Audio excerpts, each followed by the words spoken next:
Hello friends आम्भे माने बे city exam रे history रु आसुथिबा किछि सिलेक्टेड क्वेश्चन डिस्कशन करिवु जहाँकि आपण मानक पई बहुत इंपोर्टेंट। आपण माने जदि सिटी एग्जाम पई सीरियसली प्रिपेयर होचंती ताले वीडियोटी को प्रथम रु शेष पर्यंत देखंतु काहे कि ना एई टाइप रो क्वेश्चन ही प्रति वर्ष एग्जाम रे आसुची। आपण माने जदि प्रतिदिन एई भली वीडियो देखिबा को चाहउचंती ताले हम चैनल को सब्सक्राइब करंतु एवं नोटिफिकेशन बटन को ऑन करि रखंतु जा फल नेक्स्ट वीडियो जो भी अपलोड हे आपने जानीपारे आपको एग्जाम प्रिपरेशन हो पारे। एवं ये भिडियो आमर आउ एक स्पेशल क्लास विषय आपण मानक जनइबी जो थे आपण मैंने बहुत कम समय रे निजक अधिक प्रिपरेशन करी एग्जाम रे 100% सक्सेस पाइपर। तेरे कौन रही डिटेल्स चलतु जाना। तो आज फास्ट क्वेश्चन देखो कौन रही जहाँकि 1 नंबर क्वेश्चन निम्नोक्त केउ मसीहारे भास्कोडा गामा भारत को जलपथ आविष्कार करते। मोस्ट इंपोर्टेंट क्वेश्चन ऑप्शन गुड़िक कौन रही देखूँ 1498 मे 17, 1398 जून 5, 1298 मे 17, 1198 मे 17। तार राइट आंसर होची option A 1498 May 17। Francisco de Almeida किए? ओल्दाज गवर्नर, इंग्रेज गवर्नर, पोर्तुगीज governor, Dutch governor. Right answer option C पोर्तुगीज गवर्नर। आल्मेडा भारत रे निम्नोक्त केउ अंचल अधिकार करी आरबीय मानकर व्यवसाय ध्वंस करथिले? आडेन, ओरमज, मालाका, उपरोक्त समस्त। राइट आंसर ऑप्शन डी उपरोक्त समस्त। नेक्स्ट क्वेश्चन देखो निम्नोक्त केउटी भारत रे पोर्तुगीज क्षमता पतनर कारण नुहे? भारत रे मराठा मानकर अवस्थिति, भारत रे फरासी मानकर प्रवेश, उत्तर भारत रे क्षमताशाली राजवंशर आविर्भाव, इजिप्ट और पर्सिया रे क्षमताशाली राजवंशर आविर्भाव। Right answer option B Bharat रे फरासी मानकर प्रवेश। निम्नोक्त केउटी भारत रे पोर्तुगीज क्षमतार पतनर कारण अटे? इंग्रेज और डच मानकर व्यावसायिक आशा, भारत रे पोर्तुगीज व्यवसायी मानक दुर्नीति, लोभ, स्वार्थपरता एवं जलदस्यु वृत्ति, पश्चिम रे ब्राजिल रो आविष्कार फल सेठारे उपनिवेश प्रतिष्ठा पाई पोर्तुगाल रो उद्यम, उपरोक्त समस्त। राइट आंसर ऑप्शन डी उपरोक्त समस्त। 1596 मसीह कर्नेल डी हटमैन प्रथम डच भावे निम्नोक्त केउठारे व्यवसाय उद्देश्य रे पहुँचते? सुमात्रा, बांटाम, उभय ए और बी, उपरोक्त केउटी नुहे? राइट आंसर ऑप्शन सी उभय ए और बी। निम्नोक्त केते मसीहारे डच माने इंग्रेज मानक ठारू हुगुली युद्ध रे परास्त होइतिले? 1759, 1760, 1761, 1762। Right answer option A 1759। निम्नोक्त केते ख्रीष्टाब्द रे डानिश ईस्ट इंडिया कंपनी प्रतिष्ठा होइतिला? 1498, 1759, 1664, 1616। Right answer option D 1616। Bharat रे डानिश ईस्ट इंडिया कंपनी प्रतिष्ठा परिप्रेक्षी रे निम्नोक्त केउ उक्तिटी ठीक नुहे? 1616 मसीह भारत रे डानिश ईस्ट इंडिया कंपनी गठित होइतिला। 1620 मसीह भारतर पूर्व उपकूल रे ट्रांकीबार ठारे सेमाने कारखाना प्रतिष्ठा करथिले। गुरुत्वपूर्ण नथिबा डेनिश कारखाना गुड़िक 1845 रे फरासी सरकार को विक्रय करथिले। डेनिश माने व्यवसाय अपेक्षा धर्म प्रचार कार्य रे अधिक आग्रही थिले। राइट आंसर ऑप्शन सी गुरुत्वपूर्ण नथिबा डेनिश कारखाना गुड़िक 1845 रे फरासी सरकार को विक्रय करथिले।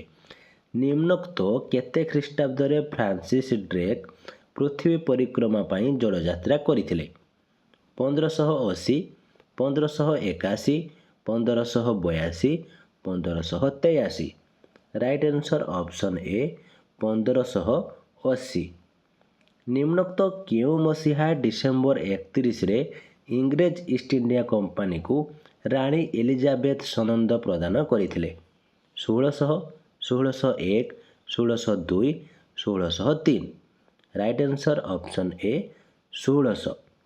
1613 ମସିହାରେ ଇଂରେଜମାନେ ପର୍ତ୍ତୁଗୀଜମାନଙ୍କୁ ପରାସ୍ତ କରି ନିମ୍ନୋକ୍ତ କେଉଁ ସ୍ଥାନରେ କାରଖାନା ପ୍ରତିଷ୍ଠା କରିଥିଲେ? Bombay, Calcutta, Surat, Hooghly. Right answer option C Surat. ନିମ୍ନୋକ୍ତ କେଉଁ ସ୍ଥାନରେ ଇଂରେଜମାନେ କାରଖାନା ପ୍ରତିଷ୍ଠା ପାଇଁ ଜାହାଙ୍ଗୀରଙ୍କ ଠାରୁ ଅନୁମତି ପତ୍ର ପାଇଥିଲେ? ଆଗ୍ରା, ଅହମ୍ମଦାବାଦ, ବ୍ରଜ, ଉପରୋକ୍ତ ସମସ୍ତ। ରାଇଟ୍ ଆନ୍ସର୍ ହେଉଛି ଅପସନ୍ ଡି ଉପରୋକ୍ତ ସମସ୍ତ। ନିମ୍ନୋକ୍ତ କେଉଁ ଯୋଡ଼ିଟି ଠିକ୍ ନୁହେଁ?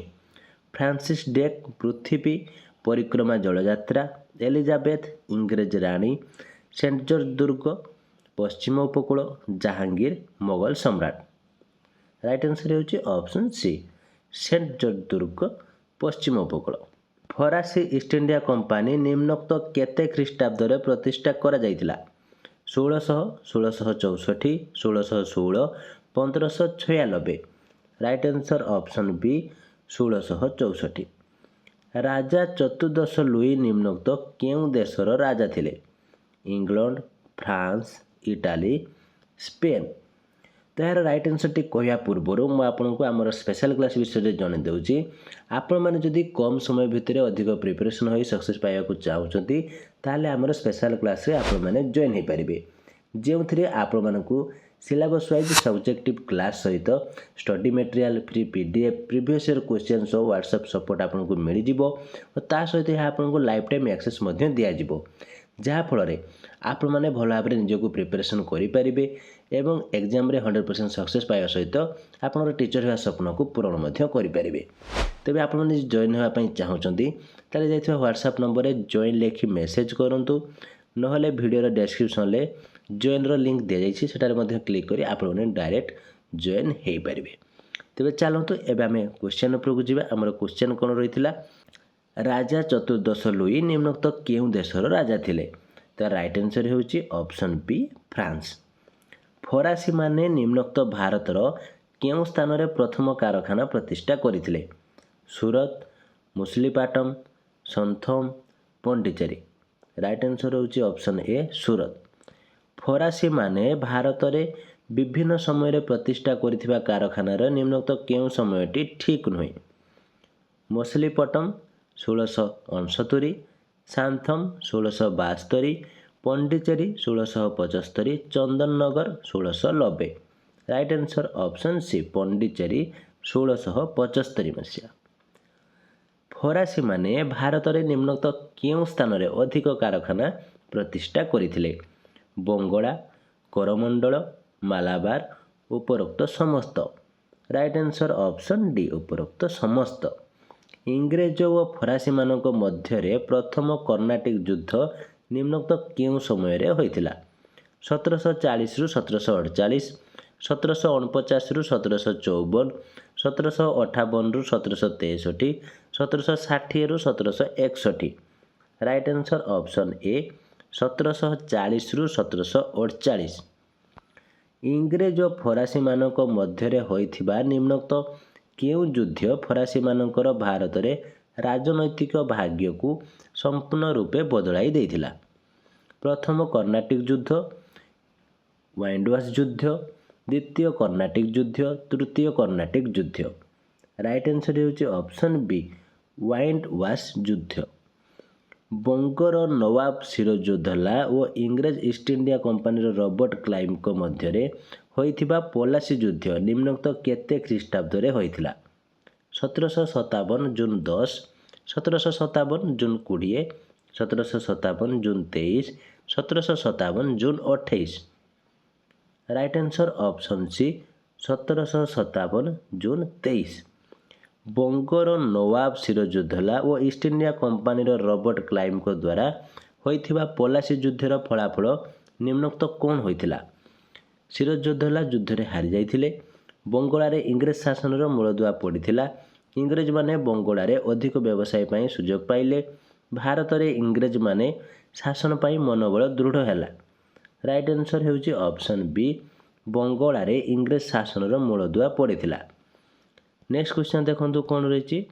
1757ରୁ 1774 ମସିହାରେ ନିମ୍ନୋକ୍ତ କେଉଁ ଇଂରେଜ ବ୍ୟକ୍ତି ବଙ୍ଗଳାର ଗଭର୍ଣ୍ଣର ଥିଲେ? Robert Clive, Warren Hastings, Lord Wellesley, William Bentinck. Right answer ହେଉଛି ଅପସନ୍ ଏ ରବର୍ଟ କ୍ଲାଇଭ୍। ଭାରତରେ ଇଂରେଜମାନଙ୍କର ଶାସନ ସମୟରେ ନିମ୍ନୋକ୍ତ କିଏ ଭାରତର ପ୍ରଥମ ଗଭର୍ଣ୍ଣର ଜେନେରାଲ ଥିଲେ? Warren Hastings, William Bentinck, Lord Canning, Lord Ripon. Right answer ହେଉଛି ଅପସନ୍ ବି ୱିଲିୟମ୍ ବେଣ୍ଟିକ୍। ଇଂରେଜ ଶାସନ ସମୟରେ ବଙ୍ଗଳାର ପ୍ରଥମ ଗଭର୍ଣ୍ଣର ଜେନେରାଲ ନିମ୍ନୋକ୍ତ କିଏ ଥିଲେ? Robert Clive, Warren Hastings, William Bentinck, Lord Canning. Right answer ହେଉଛି ଅପସନ୍ ବି ୱାରେନ୍ ହେଷ୍ଟିଙ୍ଗସ୍। ଭାରତରେ ଇଂରେଜ ଶାସନ ସମୟରେ ନିମ୍ନୋକ୍ତ କିଏ ଭାରତର ଗଭର୍ଣ୍ଣର ଜେନେରାଲ ଓ ଭାଇସରାୟ ଥିଲେ? Lord Canning, Robert Clive, Warren Hastings, William Bentinck. Right answer option ଏ ଲର୍ଡ଼ କ୍ୟାନିଂ। ଭାରତରେ ଇଂରେଜ ଶାସନ ସମୟରେ ନିମ୍ନୋକ୍ତ କିଏ ଭାରତର ଗଭର୍ଣ୍ଣର ଜେନେରାଲ ଓ ସମ୍ରାଟଙ୍କ ପ୍ରତିନିଧି ଥିଲେ? Lord Canning, Warren Hastings, William Bentinck, Linlithgow. Right answer ହେଉଛି option D Linlithgow. Next question ଦେଖନ୍ତୁ କ'ଣ ରହିଛି। ଭାରତରେ ଇଂରେଜ ଶାସନ ସମୟରେ ଶାସନ କରିଥିବା ବିଭିନ୍ନ ବ୍ୟକ୍ତି ବିଶେଷଙ୍କ ଶାସନ ସମୟରେ କେଉଁଟି ଠିକ୍ କ୍ରମ? Robert Clive, Warren Hastings, Lord Canning, Linlithgow, William Bentinck. Robert Clive, Warren Hastings, William Bentinck, Lord Canning, Linlithgow. Linlithgow, Robert Clive, William Bentinck, Lord Canning, Warren Hastings. Warren Hastings, William Bentinck, Robert Clive, Lord Canning, Linlithgow. ତାର right answer ହେଉଛି option B ହେବ Robert Clive, Warren Hastings, William Bentinck, Lord Canning, Linlithgow. Next question ଦେଖନ୍ତୁ ଯାହାକି 30 number କ'ଣ ରହିଛି। ବଙ୍ଗରେ ସିରାଜୁଦ୍ଦୌଲାଙ୍କ ଶାସନ ସମୟରେ ନିମ୍ନୋକ୍ତ କେତେ ଖ୍ରୀଷ୍ଟାବ୍ଦରେ ଅନ୍ଧକୂପ ହତ୍ୟା ହୋଇଥିଲା? 1757 June 10, 1756 June 18, 1756 June 25, 1756 June 28। Right answer ହେଉଛି ଅପସନ୍ ସି 1756 ଜୁନ୍ 25। ତ ଫ୍ରେଣ୍ଡସ୍ ଆଗକୁ ମଧ୍ୟ ଆହୁରି କ୍ୱେଶ୍ଚନ୍ ରହିଛି ଯାହାକି ଆମେ ନେକ୍ସଟ କ୍ଲାସ୍ରେ ଡିସ୍କସନ୍ କରିବୁ। ଆଜି ଆମେମାନେ ଯାହା ବି କ୍ୱେଶ୍ଚନ୍ ଆନ୍ସର୍ ଡିସ୍କସନ୍ କଲୁ 1 ନମ୍ବରରୁ 30 ନମ୍ବର ପର୍ଯ୍ୟନ୍ତ ସମସ୍ତ କ୍ୱେଶ୍ଚନ୍କୁ ଭଲ ଭାବରେ ଆପଣମାନେ ପ୍ରାକ୍ଟିସ୍ କରିଦିଅନ୍ତୁ। ପୁଣି ଥରେ ଭିଡ଼ିଓଟିକୁ ପ୍ରଥମରୁ ଶେଷ ପର୍ଯ୍ୟନ୍ତ ଦେଖିଦିଅନ୍ତୁ କାହିଁକିନା ଏଇ ଟାଇପ୍ର କ୍ୱେଶ୍ଚନ୍ ଆପଣଙ୍କର ଏକ୍ଜାମ୍ରେ ଆସୁଛି। ଏହା ବହୁତ ସିଲେକ୍ଟେଡ଼ କ୍ୱେଶ୍ଚନ୍। ତ ଇଏ ଥିଲା ଆଜିର କ୍ଲାସ୍ଟି କେମିତି ଲାଗିଲା ଯଦି କିଛି ଡାଉଟ୍ ଥାଏ କମେଣ୍ଟ ବକ୍ସରେ ନିଶ୍ଚିତ ଭାବରେ ଜଣାନ୍ତୁ। ଭିଡ଼ିଓଟି ଭଲ ଲାଗିଥିଲେ ଲାଇକ୍ କରନ୍ତୁ ଓ ଆପଣଙ୍କର ସାଙ୍ଗସାଥି ଯଦି ସିଟି ପାଇଁ ପ୍ରିପେୟାର ହେଉଛନ୍ତି ସେମାନଙ୍କୁ ମଧ୍ୟ ସେୟାର କରନ୍ତୁ ଯାହାଫଳରେ ସେମାନେ ମଧ୍ୟ ନିଜକୁ ଏକ୍ଜାମ୍ ପାଇଁ ପ୍ରିପାରେସନ୍ କରିପାରିବେ। ଓ ଆପଣ ଯଦି ଆମ ସ୍ପେଶାଲ୍ କ୍ଲାସ୍ରେ ଜଏନ୍ ହେବା ପାଇଁ ଚାହୁଁଛନ୍ତି ତାହେଲେ ଦିଆଯାଇଥିବା ହ୍ୱାଟ୍ସଆପ୍ ନମ୍ବରରେ ଜଏନ୍ ଲେଖି ମେସେଜ୍ କରନ୍ତୁ। ନହେଲେ ଭିଡ଼ିଓର ଡେସ୍କ୍ରିପ୍ସନ୍ରେ ମଧ୍ୟ ଜଏନ୍ର ଲିଙ୍କ୍ ଦିଆଯାଇଛି ସେଟାରେ ମଧ୍ୟ କ୍ଲିକ୍ କରି ଡାଇରେକ୍ଟ ଜଏନ୍ ହୋଇପାରିବେ। ଓ ଆପଣମାନେ ଯଦି ଆମ ଚ୍ୟାନେଲରେ ନୂଆ ଅଛନ୍ତି ତାହେଲେ ଆମ ଚ୍ୟାନେଲକୁ ସବସ୍କ୍ରାଇବ୍ କରି ନୋଟିଫିକେସନ୍ ବଟନ୍କୁ ଅନ୍ କରି ରଖନ୍ତୁ ଯାହାଫଳରେ ଯେତେବେଳେ ଆମ ଚ୍ୟାନେଲ ଭିଡ଼ିଓ ଅପଡ଼େଟ୍ ହେବ ଆପଣମାନେ ଜାଣିପାରିବେ ଓ ଆପଣଙ୍କ ଏକ୍ଜାମ୍ ପାଇଁ ମଧ୍ୟ ପ୍ରିପାରେସନ୍ ହୋଇପାରିବେ। ତ ଆଜି ପାଇଁ ଏତିକି। Thank you.